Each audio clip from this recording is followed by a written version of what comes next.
Gospodin s vama. I s duhom tvojim. Čitanje Svetog Evanđelja po Luki. Slava tebi, Gospodine. U ono vrijeme reče Isus svojim učenicima: neki je ugledan čovjek imao otputovati u daleku zemlju da primi kraljevstvo pa da se vrati. Dozva svojih 10 slugu, dade im 10 dna i reče: trgujte dok ne dođem. A njegovi ga građani mrzili, te poslaše za njim poslanstvo s porukom: nećemo da se ovaj zakralji nad nama. Kad se on, primivši kraljevstvo, vrati, naredi da mu dozovu one sluge kojima je predao novac, da sazna što su zaradili. Prvi pristupi i reče: gospodaru, tvoj mna donije mi 10 dna. Reče mu: valjaš, slugo dobri, u najmanjem si bio vjeran, vladaj na 10 gradova. Dođe i drugi govoreći: mna je tvoja, gospodaru, donijela 5 mna.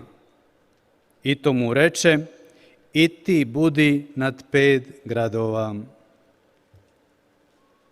Riječ Gospodnja.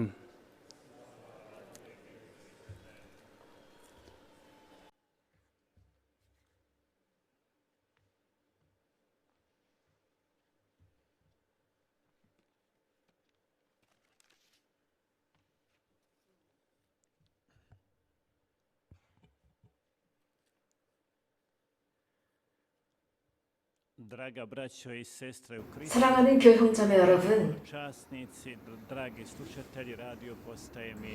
미름의 주거리의 방송을 통해서 인터넷 방송을 통해서 참여하시는 미사에 참여하시는 신자 여러분들과 순례자 여러분, 여러분 모두에게 진심으로 인사를 드립니다.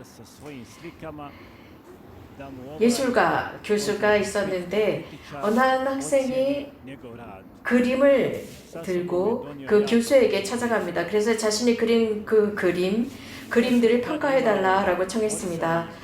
이 화가는 아버지, 형제들이 있었는데 그들은 항구에서 일하는 사람들이었습니다. 항구 노동자들이었죠. 그들은 굉장히 많은 노동을 해야 했고 아주 적은 노동을 하면서 이 노동력 착취를 당하고 있었습니다. 그러면서 이 두 명은 이런 이야기를 하기 시작했습니다. 아버지, 항구의 노동자이신 아버지 의 모습을 이 그림에서는 볼 수가 없는데 어떻게 된 일이냐라고 교수가 물었습니다. 그러자 그 그림을 그린 청년 화가는 조금은 혼란스러워집니다. 그리고 나서는 교수님, 아버지를 그려야 한단 말입니까? 그러니까 교수가 꼭 아버지가 아니더라도 이 항구의 노동자들을 그리면 좋겠다. 네 그림에는 이러한 노동자들의 현실적인 모습이 전혀 드러나지 않구나. 이 젊은 청년 화가는 왜 제가 그 노동자들을 그림으로 표현해야 합니까? 그 항구 노동자들을 왜 그려야 합니까? 그것보다는 훨씬 더 멋진 그림들이 있는데요. 당연히 그렇지. 하지만 자네가 그린 그 그림들 속에는 아주 심한 중노동을 하면서도 돈은 아주 적게 받는 노동 착취를 당하는 사람들의 모습이 없다라고 했습니다. 그러자 이 화가 청년은 굉장히 기분이 나빠졌습니다. 제가 좋아하는 그림, 그리는 것이 제 그림인데요 라고 합니다. 그러자 그 교수님께서는 그 노동자들, 아주 중노동을 하는 그런 사람들, 자네는 그 사람들의 상황을 잘 알지 않나? 그들을 그림 속에 그려 넣어서 그들을 도와줄 수도 있지라고 했습니다. 그래서 그들을 그림으로 그려내는 능력, 이런 상황 속에서 해바라기를 그리는 것과 그들을 그리는 것과 어떤 것이 낫겠느냐라고 물었습니다. 교형자매 여러분, 예수님께서는 자주 복음 말씀을 통해서 우리들에게 강조하는 것이 있습니다. 우리들은 주인이 아니라는 겁니다. 우리들의 이 탤런트를 단지 우리가 경영하고 관리하는 것입니다. 그리고 어느 날인가 우리는 이것을 잘 경영하고 관리하고 투자해서 그것을 어느 날인가 그 주인께 돌려드려야 합니다. 이 탤런트는 우리 것이 아닙니다. 우리들에게 맡겨진 것입니다. 이 탤런트는 우리들이 원하는 대로 함부로 사용하는 것이 아닙니다. 우리의 의지대로 사용할 수가 없습니다. 그 탤런트의 주인의 의지대로 사용해야 하는 것입니다. 그래서 오늘 복음에서 말씀하신 것처럼 그 돈을 받은 종들은 그것을 여러 배로 늘렸습니다. 이렇게 하나님의 영광을 위해서 내가 받은 그 탤런트를 하나님의 뜻대로 늘리는 것입니다. 열매를 맺는 것입니다. 그런데 내가 받은 그 탤런트를 내 마음대로 내가 원하는 대로 사용하지는 않았는지 잘 보아야 합니다. 내가 지속적으로 일을 합니다. 노동을 하면서 우리들은 우리가 받은 그 선물과 탤런트들을 발견할 수 있습니다. 다시 말씀드리면 노력하는 것입니다. 하나님의 현존, 하나님께서 우리들 안에 현존하시는 상태에서 이 탤런트를 내가 계속 개발하는 것입니다. 하나님께서 나에게 주신 그 선물입니다.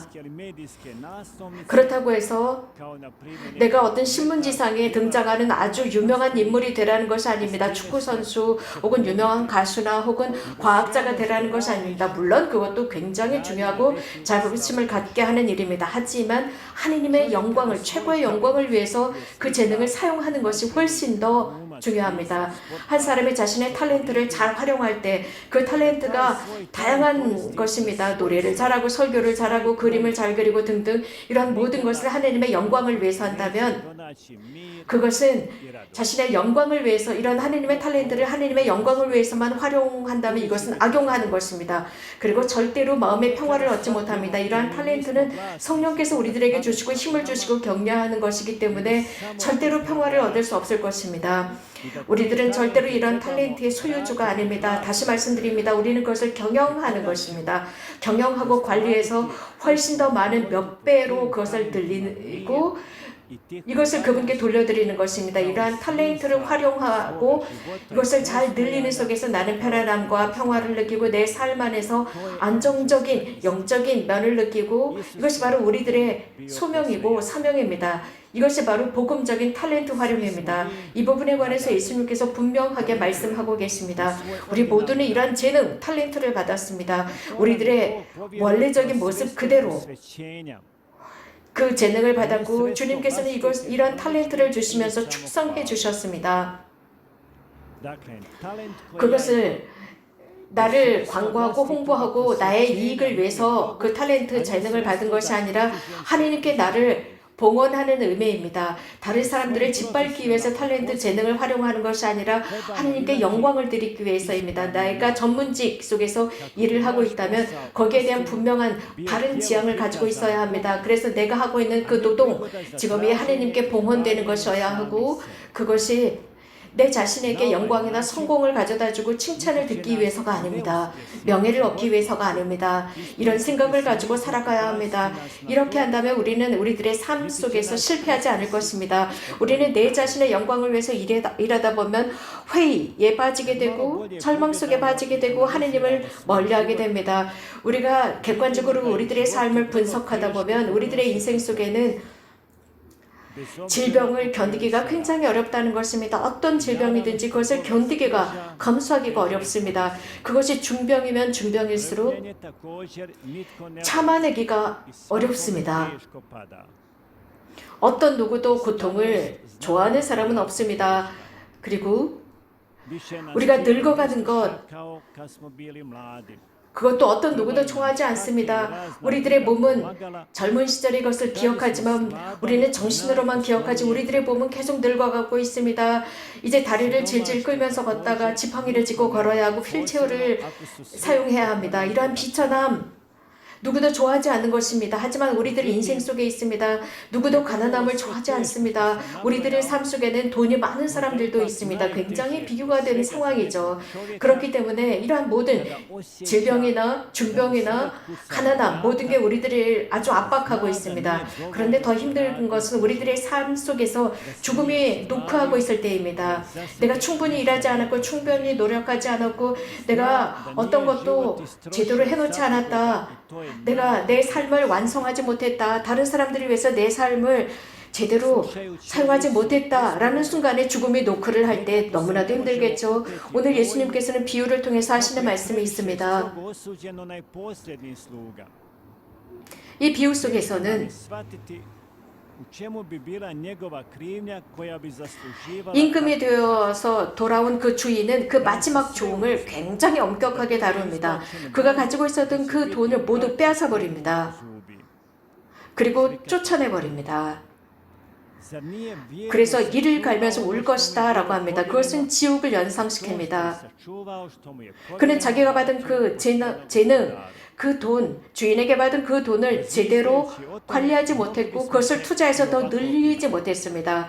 그리고 자기가 가지고 있던 것을 잃을까 땅에 묻었다가 다시 되돌려주는 모습입니다. 여기서 한번 상상해 봅시다. 그 사람이 그 돈을 가지고 장사를 하다가 혹시 장사를 하다가 돈을 잃었다면 그는 어떤 상황에 처했을까?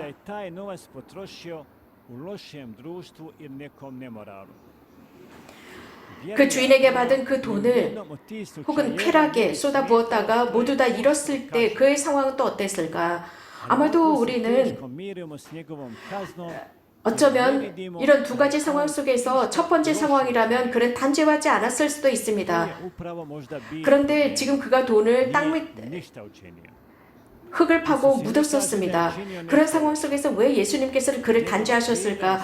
왜 그가 잘못했다고 말씀하시는 것일까? 그는 아무런 잘못도 하지 않았는데 가서 함부로 돈을 흥청망청 쓴 것도 아니고 장사를 하다 돈을 잃은 것도 아닌데 아무것도 하지 않았는데 왜 그를 단죄했을까? 그는 그 돈을 은행에 두고 이자를 받은 것도 아닙니다. 예수님께서 여기에서 하시는 말씀은 우리가 한 그 행위 때문에 단죄를 받는 것이 아니라 우리가 할 수 있는 것을 하지 않았기 때문에라도 단죄를 받는 것입니다. 물론 아무런 잘못도 하지 않았습니다. 그런데 그것으로 충분하지 않다고 말씀하시는 것입니다. 그것을 가지고 선을 위한 행위를 하라는 것입니다. 내가 선을 행하는 것이 좋을 것이야 라는 것이 아닙니다. 그것은 우리의 첫 번째 단계입니다. 우리가 해야 하는 임무입니다. 선을 해야 되겠죠. 그러면 이제 두 번째 단계는 활동, 행위하는 것입니다. 다른 사람을 도와주는 것은 좋다라는 생각이 아니라 이제 그 생각을 가지고 사람들을 돕는 것입니다. 사람을 증오하는 것은 나쁜 일이다 라는 생각으로 끝나는 것이 아니라 증오하지 말아야 합니다. 행위하는 것입니다. 거짓말을 하지 말아야지가 아니라 진짜 그것을 하지 않는 것입니다. 도둑질을 하지 말고 다른 사람들의 것을 빼앗지 말아야지가 아니라 나의 것을 다른 사람들에게 나누는 것입니다. 나누는 것이죠. 왜냐하면 우리들에게도 선사되었기 때문입니다. 그저 다른 사람들을 저주하지 않는다, 욕을 하지 않는다, 혹은 여러 가지 모독적인 말을 하지 않는다. 그것으로 중요한 것이 아니라 사람들을 위로하는 것입니다. 위로의 말을 하는 것입니다. 덕담을 하는 것입니다. 사람들이 고해성사를 받으러 왔을 때 저는 도둑질하지 않았습니다. 저주하지 않았습니다. 그것으로 충분하지 않습니다. 그것이 삶의 바탕이 된다면 그것은 세 번째 그 종과 같습니다. 오늘 비유에서 들은 세 번째 돈과 같습니다. 그는 그 돈을 잃을까봐 흙 속에 묻어두었습니다. 그게 아닙니다. 이것은 대단히 수동적인 것입니다. 우리는 활동하도록 초대를 받았습니다. 악을 행하지 않는 수동적인 행위가 아니라 선을 행해야 하는 것입니다. 우리들의 손을 더럽히지 않는 것이 중요한 것이 아니라 그 손을 가지고 나가서 선을 행하는 것입니다. 가장 위대한 감사 행위는 하나님께서 우리들에게 주신 재능과 탤런트 그것에 대해서 감사합니다 라고 말로만 하는 것이 아니라 그 선물, 재능, 탤런트들을 내가 활용하는 것입니다. 그래서 열매를 맺는 것입니다. 열매를 맺어서 그것을 사람들에게 나누는 것입니다. 그래서 하느님 쪽으로는 선물을 받기 위해서 손을 펼치고 또 다른 한 손은 사람들에게 나누기 위해서 펼치는 것입니다. 무한한 선물입니다. 위대한 선의 행위입니다. 이 인생에서 선물, 그것을 받은 것뿐만이 아니라 내가 선물을 줄 아는 능력을 지니는 것입니다. 그 능력을 활용하는 것입니다. 어쩌면 오늘 그 주인, 임금이 되었으더란 그 주인의 엄격함, 지나친 그 모습이 조금은 혼란스러울 수 있습니다. 그러나 하느님께서 우리들에게 선을 행하도록 격려하고 등을 밀고 있습니다. 성녀 데레사께서는 이런 말씀을 하셨습니다. 우리가 선을 행할 때 하느님의 그 엄격함을 녹일 수 있다라고 했습니다. 어떤 여행자가 목자에게 물었습니다. 오늘과 내일 날씨가 어떨까요? 라고 물으니까 그 목자는 아주 침착하게 이런 말을 했습니다. 제가 좋아하는 날씨이겠죠? 라고 대답을 했습니다. 양을 치는 목사였습니다. 그러니까 그 여행자가 아니 당신이 좋아하는 날씨가 될 거라는 것을 어떻게 합니까? 라고 하자 그 양을 치던 목자는 제가 발견한 것은 주님께서는 항상 내가 좋아하는 것만, 좋아하는 날씨만을 주시지 않습니다. 그저 주님께서 나에게 주시는 그것에 만족하는 것입니다. 그렇기 때문에 저는 분명히 오늘 날씨와 내일 날씨도 제가 좋아하는 날씨일 거예요. 라고 대답을 했답니다. 행복과 불행은 종이 한 장 차이입니다. 내가 어떤 사건을 볼 때 그 자연에서 일어나는 그 상황이 아닙니다. 내가 어떻게 생각하느냐입니다. 탤런트도 마찬가지입니다. 재능도 내가 받은 그것을 내가 어떻게 생각하느냐에 따라서 달라지는 것입니다. 어떻게 활용하느냐, 어떻게 내가 그것을 개발하느냐에 따라서 달라집니다. 이것은 내가 개발 차원에서 가능한 것입니다. 내가 아무리 비천한 일을 한다 할지라도 내 손으로 그 일을 서늘을 가지고 할 때 깨어난 마음으로 할 때 주님의 양다리로 뛰어가면서 그것을 할 때 그 비천한 일은 훨씬 더 고귀하고 품격 있는 일이 됩니다. 주님과 함께 그 일을 하는 것입니다. 주님께서 이미 우리들과 함께 시작한 그 일 속에서 하는 것입니다. 우리들의 이 여정은 어렵습니다. 그러나 주님께서 우리들에게 하시는 그 질문이 우리를 가만히 있게 하지 않을 것입니다. 내가 너에게 준 그 선물, 그 탤런트를 가지고 무엇을 했느냐? 라는 질문입니다. 아멘.